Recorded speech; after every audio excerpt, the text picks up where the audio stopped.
Diskriminatorja qed tiġi deskritta d-deċiżjoni li ħadet il-kumpanija l-ġdida KM Malta Airlines dwar persuni li jagħmlu użu minn siġġu tar-roti u li issa għandhom jimlew formula jħallsu 15 euro meta jibbukjaw titjira magħhom. Kienet il-Kummissarju għad-Drittijiet tal-Persuni b'Diżabilità Rhoda Garland illi tkellmet dwar din id-diskriminazzjoni kif bosta persuni insistew li din id-deċiżjoni tal-Linja Nazzjonali tal-Ajru mhijiex ġusta. Fil-fatt, KM Malta Airlines iddeċidiet li passiġġieri li għandhom mobilità ridotta, dawk li għandhom bżonn użu ta' siġġu tar-roti u persuni li għandhom xi forma jew oħra ta' kundizzjoni medika iridu jimlew il-Medical Information Form beħlas ta' 15 euro u jissottomettuha lill-Linja tal-Ajru għal ġudizzju u approvazzjoni.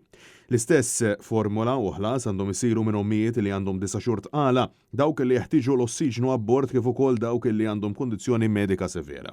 Fil-waqt li dawk il-passiġġieri illi għandhom problema ta' mobilità iridu jkunu akkumpanjati minn persuni oħrajn la darba ma jistgħux jieħdu ħsieb tagħhom infushom.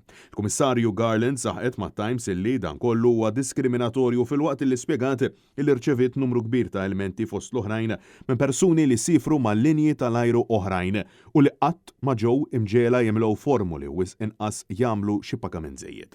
Hija saħqet illi fl-aħħar jiem kellha laqa ma' rappreżentanti tal-linja tal-ajru illi qalula illi anke l-Air Malta kellhom dawn il-policies madankollu il-Kummissarju insistiet illi dan mhux veru.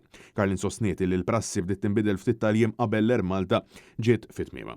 Fil-waqt illi dawn il-persuni jridu jagħmlu ħlas ta' 15 euro skont ma huwa stipulat minn regoli tal-Unjoni Ewropea, persuni b'diżabilità u nuqqas ta' mobilità huma intitolati għal assistenza b'xejn kemm fl-ajruporti kif ukoll fuq l-ajruplani.